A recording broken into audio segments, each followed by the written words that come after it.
नमस्कार आणि सुप्रभात. मी रेणुका. बुलेटिनमध्ये तुम्हा सगळ्यांचं स्वागत. आणि बुलेटिनच्या सुरुवातीलाच आपण बातमी बघणार आहोत. मुंबईचे पालकमंत्री असलम शेख यांना कोरोनाची बाधा झाल्याची माहिती समोर येते आणि त्यामुळे त्यांनी स्वतःला क्वारंटाईन करून घेतले असं कळतंय. संपर्कात आलेल्यांना खबरदारी घेण्याचं आवाहन देखील असलम शेख यांनी केलेलं आहे. आताची सगळ्यात महत्त्वाची बातमी, मुंबईत आणि राज्यात देखील कोरोना रुग्णांची संख्या वाढतीये आणि त्यात एक महत्त्वाचा अपडेट म्हणजे मुंबईचे पालकमंत्री असलम शेख यांना कोरोनाची बाधा झाल्याचं कळतंय. असलम शेख यांना कोरोनाची कुठलीही लक्षणं सध्या नाहीत, पण खबरदारीचा उपाय म्हणून असलम शेख यांनी स्वतःला क्वारंटाईन करून घेतलेला आहे. संपर्कात आतापर्यंत जे त्यांच्या होते त्यांना खबरदारी घेण्याचं आवाहन देखील करण्यात आलंय. या संदर्भात अधिक माहिती घेणार आहोत. सागर कुलकर्णी आता आपल्या सोबत आहेत, आमचे प्रतिनिधी. सागर, काय अधिक माहिती मिळतीये? कारण त्यांच्या संपर्कात देखील अनेक लोक आले असतील. या सगळ्यांनाच आता खबरदारी घेण्याची आवश्यकता आहे.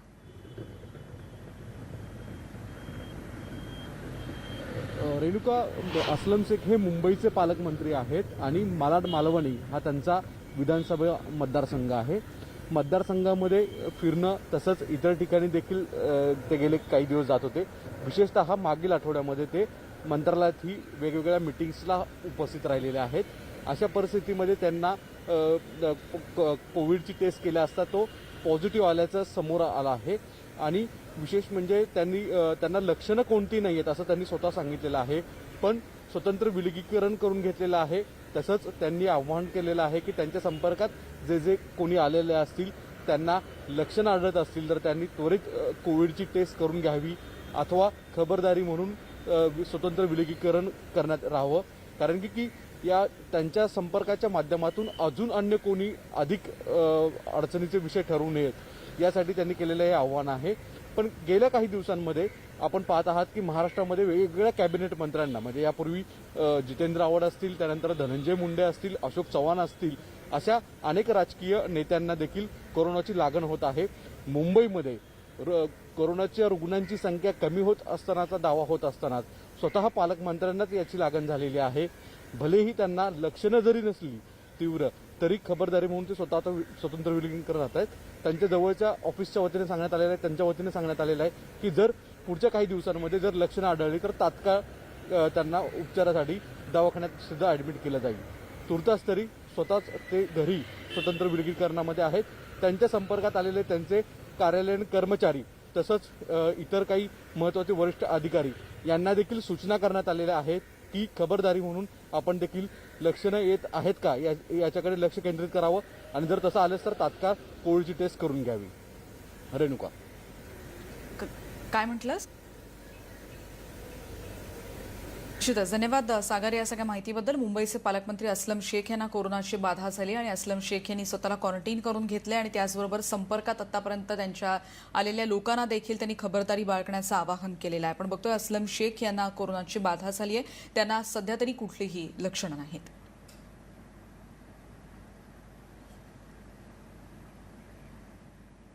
पुढची बातमी आपण बघणार आहोत. देशातली आजची कोरोना रुग्णांची संख्या काय आहे ही बातमी आता आपण विस्तारानं बघणार आहोत. देशात कोरोना रुग्णसंख्येचा नवा उच्चांक आता पाहायला मिळतोय, कारण गेल्या 24 तासात सर्वाधिक 40,425 नवे कोरोनाबाधित समोर आल्याचं माहिती कळते. ही आकडेवारी आता कळतीये. देशातल्या कोरोनाबाधितांचा आकडा 11,18,043 वर पोहोचलाय. गेल्या 24 तासात कोरोनामुळे 681 जणांचा मृत्यू झालाय. आत्ताची एक महत्त्वाची बातमी ती म्हणजे देशातल्या नव्या कोरोनाबाधितांच्या संख्येत आत्तापर्यंतची ही सर्वाधिक वाढ म्हणायला हवी.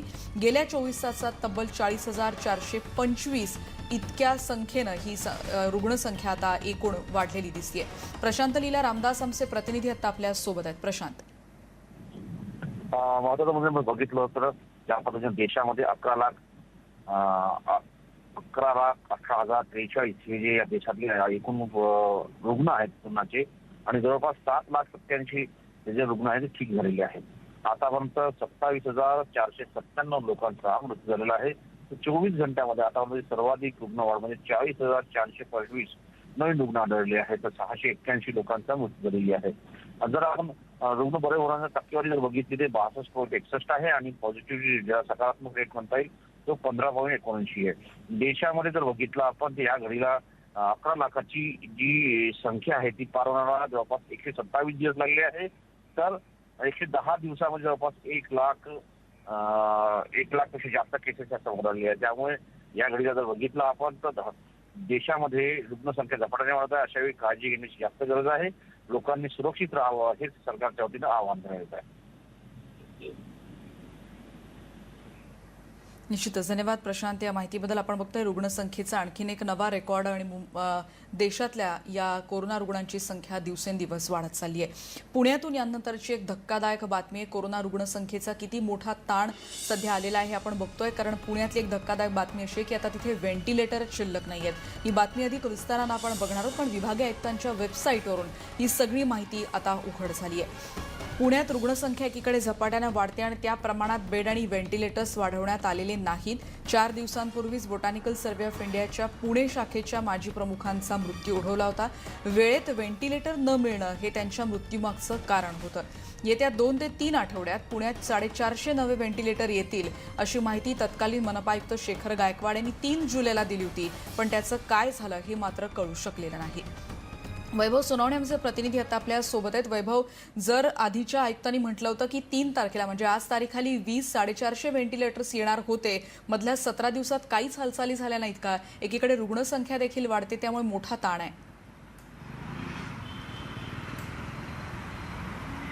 रेणुका, रुग्णसंख्या वाढते हाच सगळ्यात मोठा महत्त्वाचा प्रश्न आहे. याचं कारण बेडचं प्रमाण आणि रुग्णांची संख्या जी आहे त्याचं प्रमाण दिवसेंदिवस व्यस्त होत चाललेलं आहे. बेड्स हे जवळपास संपुष्टात आलेले आहेत. आज जी धक्कादायक माहिती डिव्हिजनल कमिशनर यांच्या वेबसाईटवरून समोर आली आहे त्याच्यानुसार आजच्या मितीला शहरामध्ये एकही व्हेंटिलेटरचं बेड हे उपलब्ध नाही आहे. एक जरी गंभीर रुग्ण हा व्हेंटिलेटरवरती शिफ्ट करायचा किंवा तातडीने ॲडमिट करायचा म्हटला तर शहरातल्या सगळ्या हॉस्पिटलमध्ये मिळूनसुद्धा एकही बेड जे आहे ते शिल्लक नाही आहे. आपण परिस्थितीचा अंदाज बांधू शकतो किती गंभीर परिस्थिती आहे. यापूर्वीसुद्धा हे झालं आहे जेव्हा बॉटनिकल सायंटिस्ट जे आहेत त्यांना व्हेंटिलेटरचं बेड मिळालं नाही आणि त्यांचा मृत्यू झालेला होता. या सगळ्या परिस्थितीमध्ये ऑक्सिजनचे बेड्स आहेत मात्र व्हेंटिलेटर बेड नाही आहे. ज्यांची परिस्थिती गंभीर आहे किंवा कोमॉर्बिड असणारे रुग्ण जे आहेत ज्यांना श्वसनाचे किंवा इतर विकार आहेत त्यांच्यासाठी ही अत्यंत जीवघेणी परिस्थिती आहे.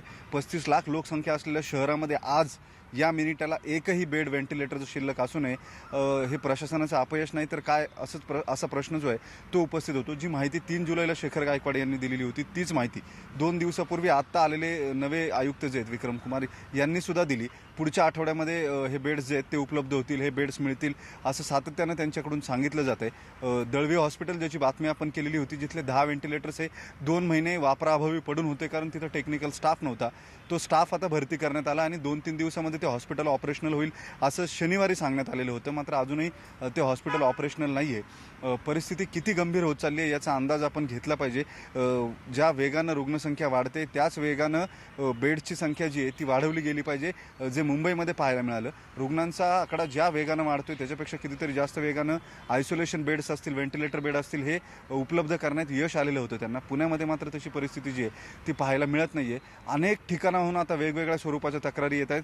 आपण आयसोलेशन सेंटर्सच्या तक्रारी ज्या आहेत त्यांच्याकडे दुर्लक्ष जरी केलं, अगदी किरकोळ खाण्याच्या किंवा राहण्याच्या तक्रारींच्या गैरसोयी ज्या आहेत त्याच्या तक्रारी होत्या. मात्र आता गंभीर रुग्णांच्या जीवाशी थेट खेळ होतोय.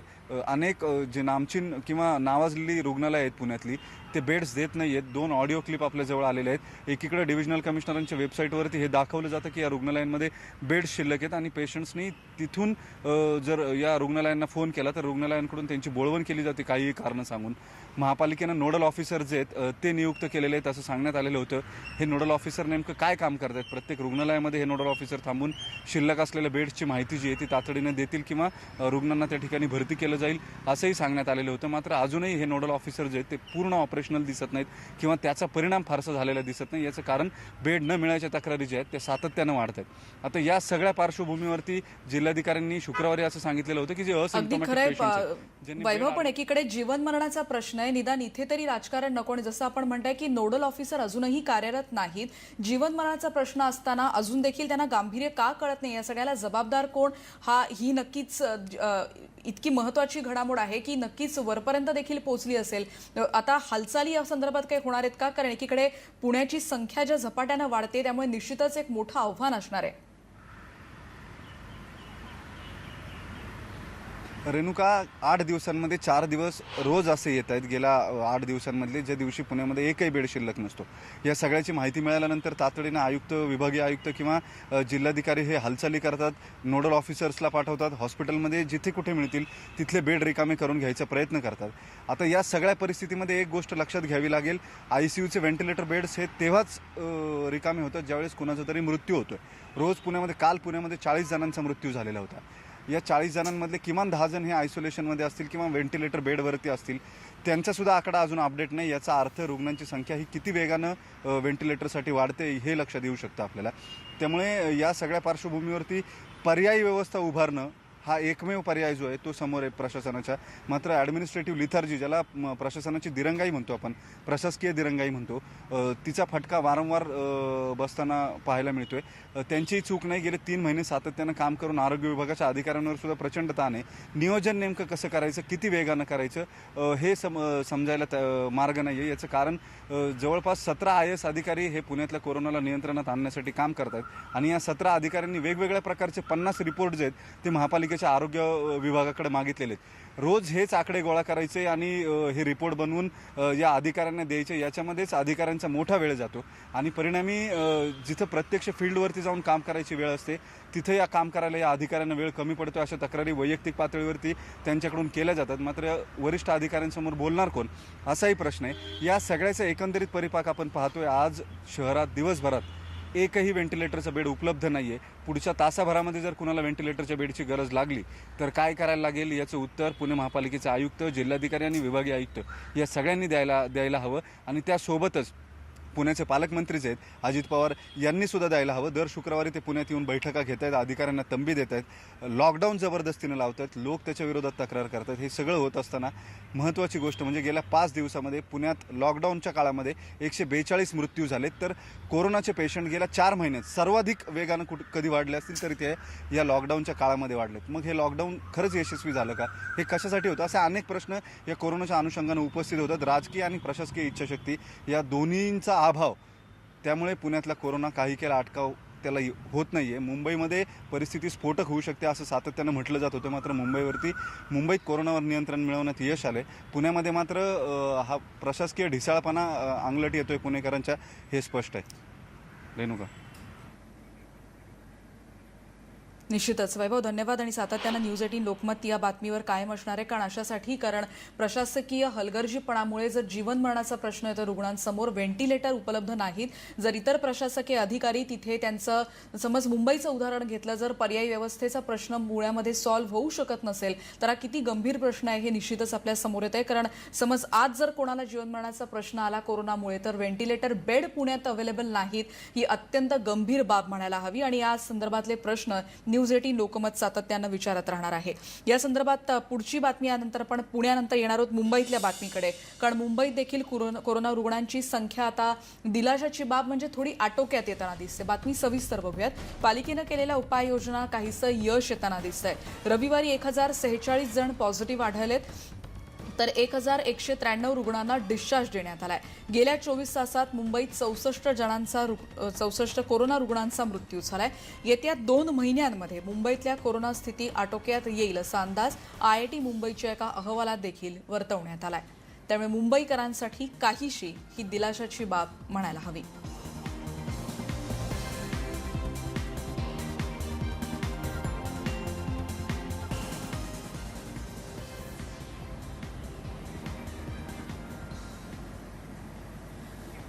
पुढची बातमी आपण बघणार आहोत. मुंबईत कोरोना रुग्णांची संख्या आणि कोरोनामुळे झालेल्या मृत्यूची आकडेवारी जाहीर करण्याची मागणी आता मनसेनं केलेली आहे. तसंच कोरोनाच्या टेस्ट कमी होत आहेत का असा सवाल देखील आता मनसेनं उपस्थित केलाय.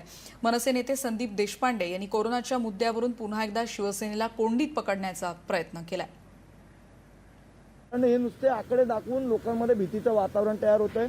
त्यामुळे सगळा तो लॉकडाऊन आणि अनलॉकचा खेळ चालू झालेला आहे आणि त्याच्यामध्ये एक सुप्त हुकुमशाही जी अधिकाऱ्यांची आहे ती वाढत चाललेली आहे. मला असं वाटतं की जो डेथ टोल दाखवाल त्याच्यात पण हार्ट अटॅकनी किती गेले, ॲक्सिडेंटमुळे किती गेले, तुमचे TBमुळे किती गेले, बाकी ह्याच्यामुळे किती गेले, जो डेथ टोलचा जो प्रोटोकॉल आहे, म्हणजे एखाद्याला मॅसिव्ह हार्ट अटॅक आला आणि कोरोना पॉझिटिव्ह आहे तर त्याचा मृत्यू हार्ट अटॅकनी झाला का कोरोनाच्यामुळे झाला, याच्या संबंधितचा प्रोटोकॉल पुन्हा एकदा नव्याने तयार करण्याची गरज आहे असं माझं प्रामाणिक मत आहे. आपण बघतोय मनसेनं सरकारवर ही टीका केलेली आहे. मुंबईतल्या या बातमीनंतर आता जाणार आहोत कोल्हापूर शहराकडे, कारण लॉकडाऊनची परिस्थिती तिथे ओढवलेली आहे. कोरोना रुग्णांची संख्या कोल्हापुरात वाढतीये. बघूयात कोल्हापूरमधली काय स्थिती. आजपासून शहरासह जिल्ह्यात 7 दिवसांचा लॉकडाऊन जारी करण्यात आला आणि सध्या कोल्हापूर जिल्ह्यातल्या कोरोना रुग्णांच्या संख्या कितीवर पोहोचली तर तब्बल 2300 म्हणजे 2300 इतकी रुग्णसंख्या आहे कोल्हापुरातली. गेल्या 24 तासात 170 नवीन रुग्ण आढळलेत कोल्हापुरात. म्हणूनच पालकमंत्री सतेज पाटील आणि जिल्हा प्रशासनानं लॉकडाऊन जारी करण्याचा निर्णय घेतलाय. पण या काळात दूध संकलन त्याचबरोबर विक्री यामध्ये कुठलेही निर्बंध नसतील. बँकांची कार्यालयं त्याचबरोबर अत्यावश्यक सेवा देखील यातून वगळण्यात आल्या. कोल्हापुरातली ही बातमी आपण बघतो आणि जिकडे आजपासून लॉकडाऊन सुरू झालाय.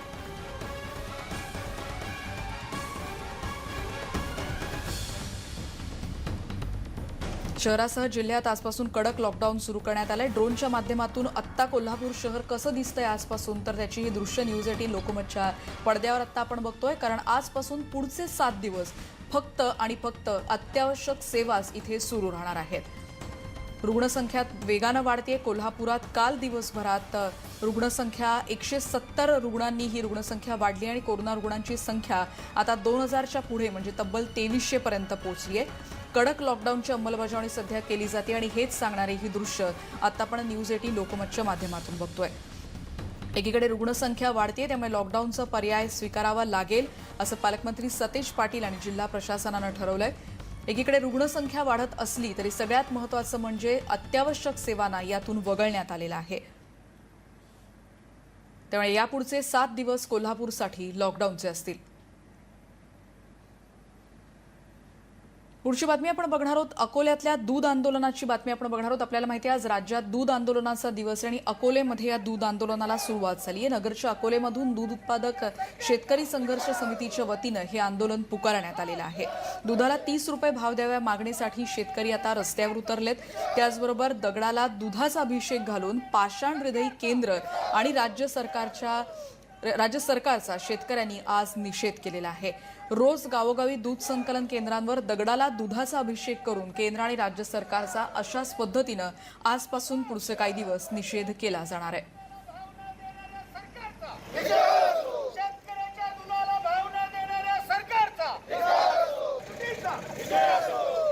अकोलेमधली ही दृश्य, नगरमधली ही दृश्य. दूध आंदोलनाला सुरुवात झाली आणि नगरमध्ये दूध उत्पादक शेतकरी संघर्ष समितीच्या वतीनं हे दूध आंदोलन सुरू झालंय. डॉक्टर अजित नवले त्याचबरोबर दशरथ सावंत, महेश नवले, डॉक्टर संदीप कडलक, विजय वागचोरे अशा सगळ्यांच्या उपस्थितीत हे आंदोलन सुरू झालंय. केंद्र आणि राज्य सरकारचा इथे निषेध केला जातोय कारण हे सरकार पाषाण हृदयी आहे असं म्हणत दगडाला अभिषेक करूनच आपली मागणी मांडण्याचा प्रयत्न इथे केला जातोय. त्यामुळे अकोल्यातले हे दूध आंदोलनाची बातमी आपण बघतोय. इतरही बातम्यांचा पुन्हा भेटणार आहोत पण एका ब्रेक नंतर. पहा फक्त न्यूज 18 लोकमत.